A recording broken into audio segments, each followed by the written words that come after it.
Hello students, I am Shudhanshu Sarkar, Assistant Professor, Department of Electrical Engineering, Navla Institute of Technology. Today I am going to talk about a topic of Power System 1. The subject is module for a design for the student of electrical, third year electrical engineering students and for the 5th semester students. So here I am going to talk about the topic that is electrical design of overhead lines. Is the chapter name. This one is the lesson plan of this subject. So we have total module 1, module 4, module 6, 5, 2 and 8 modules there. I designed like this way.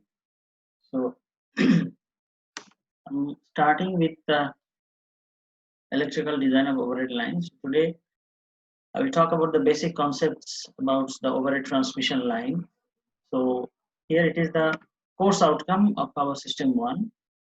So the course outcome, if the student complete the course, then the students will be able to understand the concept of power system, know various power system components and define associated terms.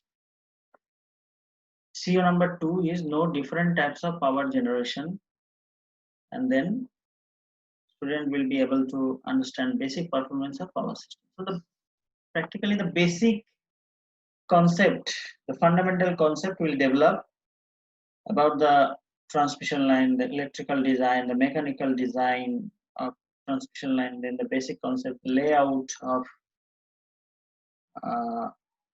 different types of power station like hydrothermal, thermal power station, then nuclear power station, then wind, solar. So the basic concepts mainly will be developed from this particular subject. Among that, today I'm going to talk about especially the introductory part or the basic concepts of electrical design of overhead lines. So here my today's topic of discussion is mainly the resistance, inductance and capacitance. So these three you all know from the first semester, because in basic electrical engineering subject these three topics was there. So today I'm repeating the same thing in different way. That means we will consider the resistance, inductance and capacitance now for the overhead transmission line, long transmission line. So let me talk which part of power system is the transmission line. Total power system is divided into three parts. First one is generation, then the first generation is there, then transmission started from the step up with a step up transformer. From here 111 kV voltage will increase up to 132 kV or sometimes 400 kV. So these 66 kV sometimes. So in this way we step up the voltage level, and from there the transmission line started and it goes up to the substation. So the whole part of the power system from the generating station to the substation, this part of the power system is called the transmission, and this part is divided into two parts. One is primary transmission and second one is secondary transmission.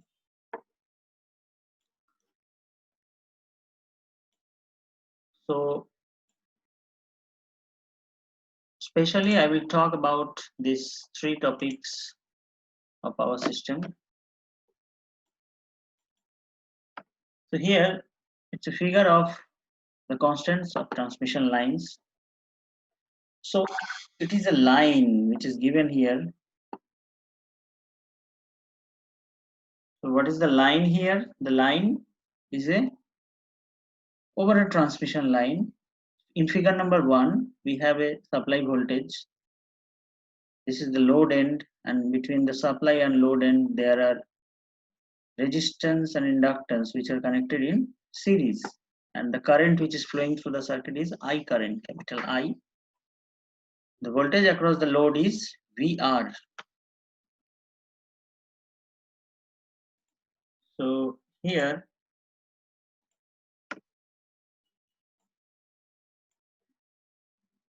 this is the total transmission line,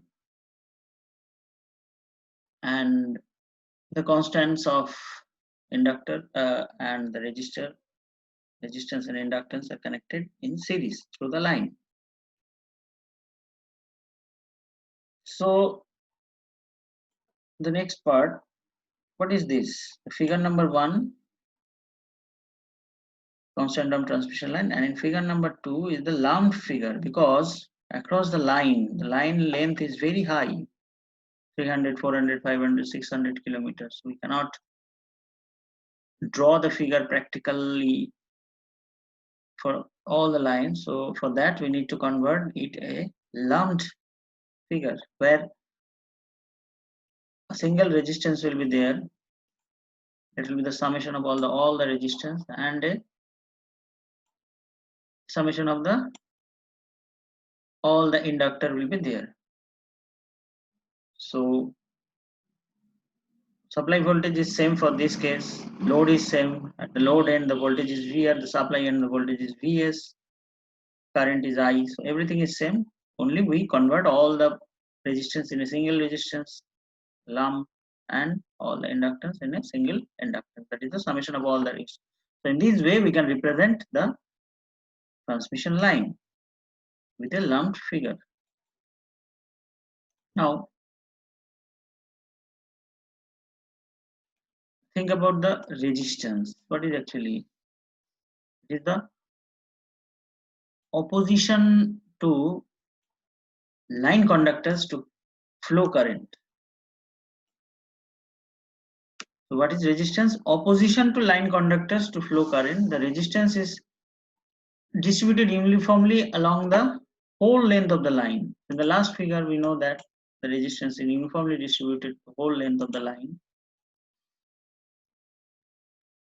as shown in the last figure. The performance of transmission line can be analyzed conveniently if distributed resistance is considered as lumped, as in figure 2. So I already discussed in the previous slide that what is a lumped figure, and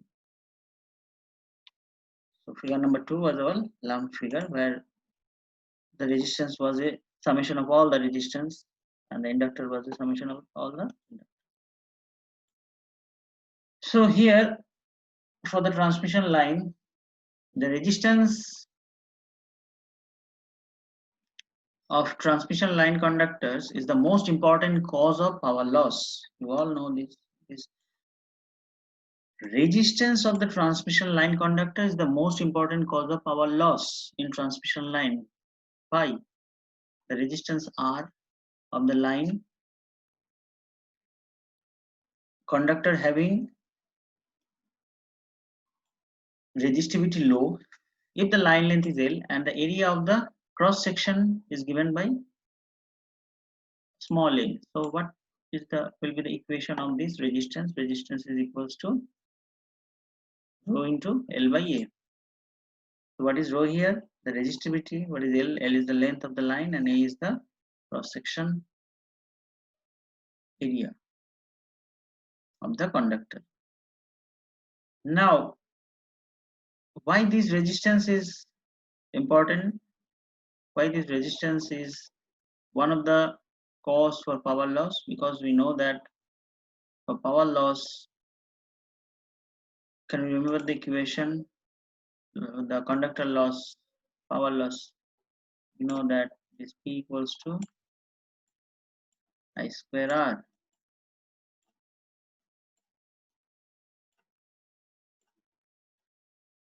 So here current is one of the reason for power loss, and second reason is the resistance.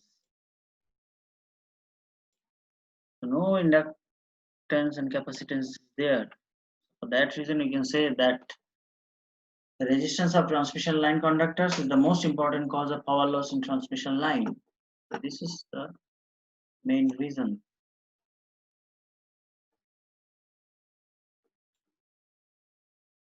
So in this way, we can clear the concept and what is resistance. It's nothing, just the equation rho into L by A, where rho is the resistivity, the line conductor, and L is the length, and small a is the cross section of the line.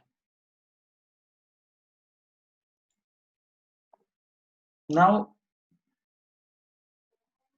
inductance. So here, when an alternating current flows through a conductor, that means AC current, alternating current, this one is very important, most important, flows through a conductor, changing flux. A changing flux is set up, which will set up a changing flux is set up, which links the conductor. Very good, a flux setup which links the conductor. So due to these flux linkages, the conductor possesses inductance. So for these flux linkage, the conductor possesses inductance. Mathematically, inductance is defined as the flux linkages per ampere.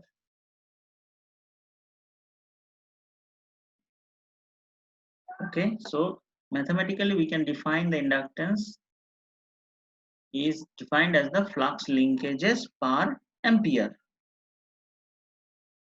So the equation of inductance, if we consider inductance is L, then as per the definition, this definition, the inductance is defined as the flux linkages per ampere. L equals to psi by I. No problem with this. Where psi is the flux linkage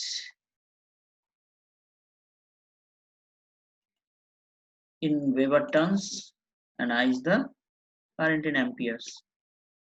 So we have to remember the formula that L, that is the inductance, equals to psi divided by I. I is the current in amperes and psi is the flux linkages in Weber turns.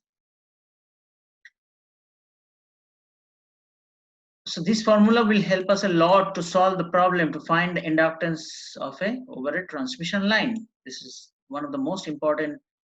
And the term inductance, resistance, capacitance, these are the basics of electrical engineering elements, basic elements of electrical engineering. So you all have to be clear about this thing, that what is actually resistance, what is the physical significance of this resistance, also the inductance and capacitance. So for that you can also go through some of my lecture is there about this inductance, resistance and capacitance in circuit analysis. There I derive all these elements elaborately. So you can also follow that. Now, for the capacitance for the overhead transmission line, any two conductor, look for transmission line, any two conductors separated by an insulating material. Okay, you can find the overhead transmission line. So actually the lines are separated by which element? Insulating material constitute a capacitance. As many two conductors of an overhead transmission line are separated by AR. Okay, as any two, look, this is very important, as any two conductors overhead transmission line of an overhead transmission line are separated by air which acts as an insulator. So here the air is actually acting as an insulator between these two conductors. Therefore, capacitance exists between any two overhead line conductors. So for that reason, the roadside, different area, you can find the overhead transmission line. So the conductor is open, there is no such covered like cable. Okay, so that insulate, so for that case The conductors are open, the electron, the power is flowing through the conductor. But for overhead transmission line, here air is acting as an insulator. Therefore, capacitance exists between any two overhead transmission line. For this reason, capacitor is actually existing between two transmission line. The capacitance between the conductors is a charge per unit potential difference. So what is this capacitance? We all know from class, I think from class 11 or 12, that the capacitance between the conductors is charge per unit potential difference. That from this concept, the equation we developed, that is capacitance equals to capacitance. If it is C, then it is equals to Q divided by V, where Q is the charge per unit and potential difference is the V. Now follow this figure. This is a very interesting figure. It's a simple figure here, and figure number 1 for this particular slide. You can find that it's a line. This one is also a line. So in between these two lines, there is only air. But here the capacitance is existing. So you will find this through the line. So for that reason, we have to draw a lump figure of this capacitance. That is figure number 2. In figure number 2, at the supply end, left side, you can find Vs. This is the Vs, and through the capacitor, the current which will flow, that is the capacitive current IC. The capacitor value is I. Here, capacitance actually existing between two lines parallel.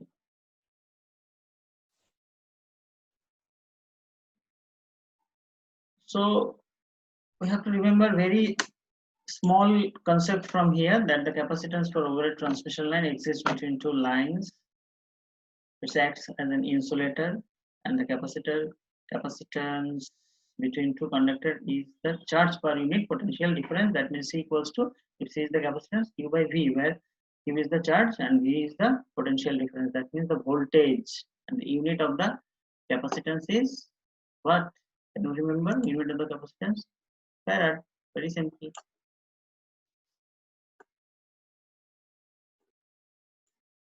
Now, without skin effect, we cannot imagine AC power flow. Fine. So for that reason, this is also a basic part of this chapter. Try to understand about the skin effect. The tendency of alternating current. What is skin effect? It is a tendency. Very simple. It's a tendency of alternating current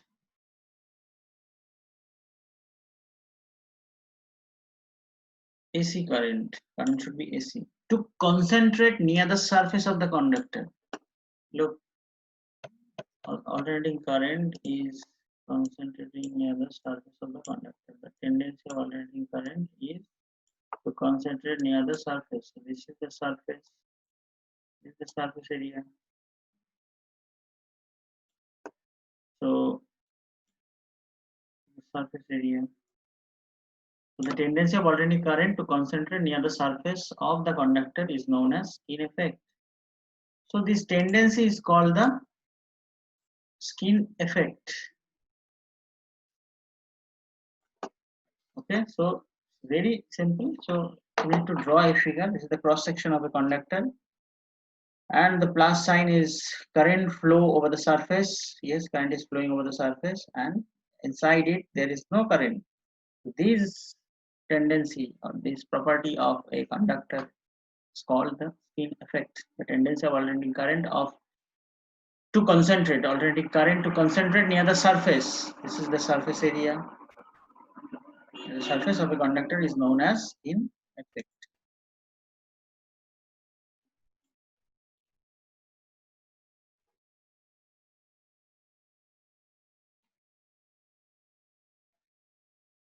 Now we can move for the next slide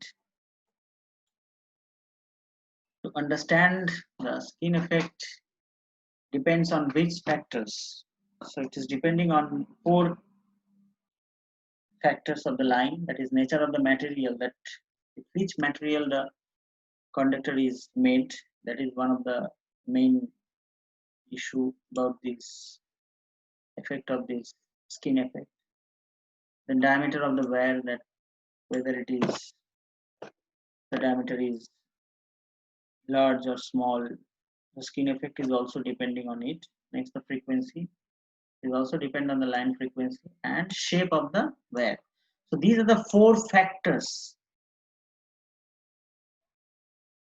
and the skin effect actually depend upon these four factors. Now,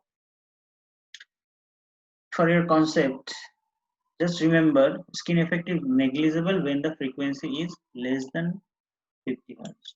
It's a very significant line. Skin effect we can neglect if the frequency is less than 50 hertz and conductor diameter is less than 1 centimeter. Okay, different times at your job examination or maybe some time for your get preparation question or different types of government or private job sector MCQ type question, or even in interview they may ask you the same question, that when we can neglect the skin effect. So this is a very conceptual question. Please try to remember this one, that if the frequency, the supply frequency is less than 50 hertz and the conductor diameter is less than 1 centimeter, then the skin effect is negligible.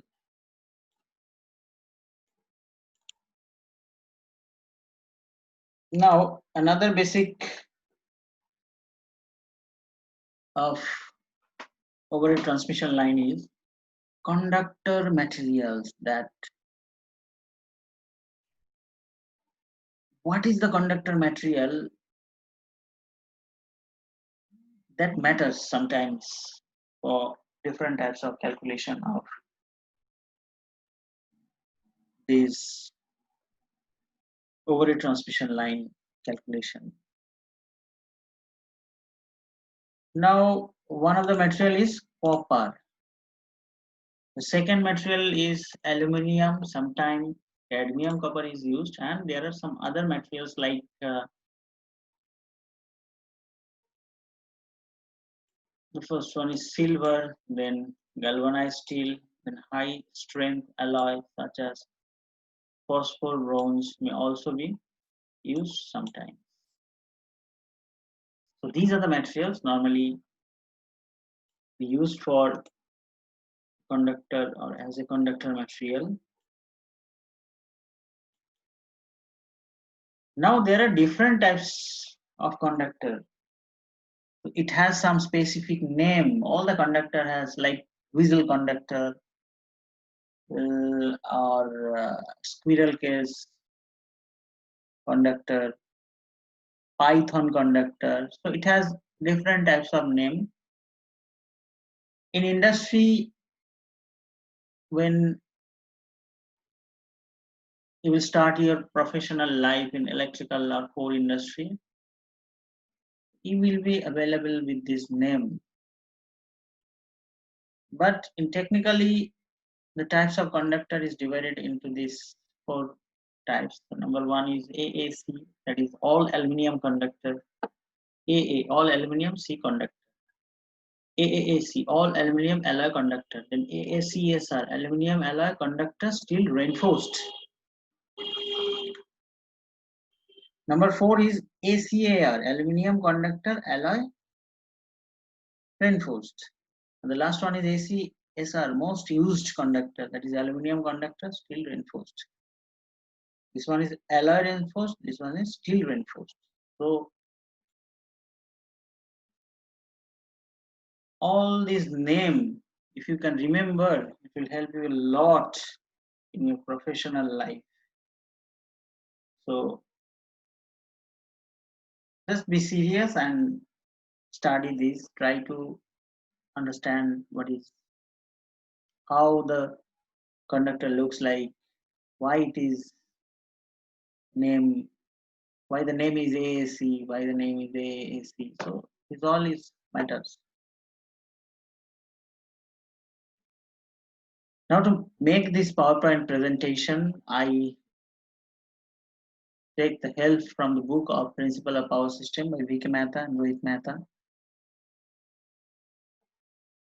It's a very simple book. Without this, you can go through other different books like um, Power System by Asfar Hussain, or sometime the book C.L. Vada. That is also a very good book. Nagaraj Kothari is also a very standard book for this course. And some foreign writers' books is also there. Books are also there, like Stevenson, Ole Elgard. So you may go through any one of these, and if you have any doubt regarding this lecture, you can mail me or you can contact with me. So best of luck, everybody. Thank you. Thank you for watching the video.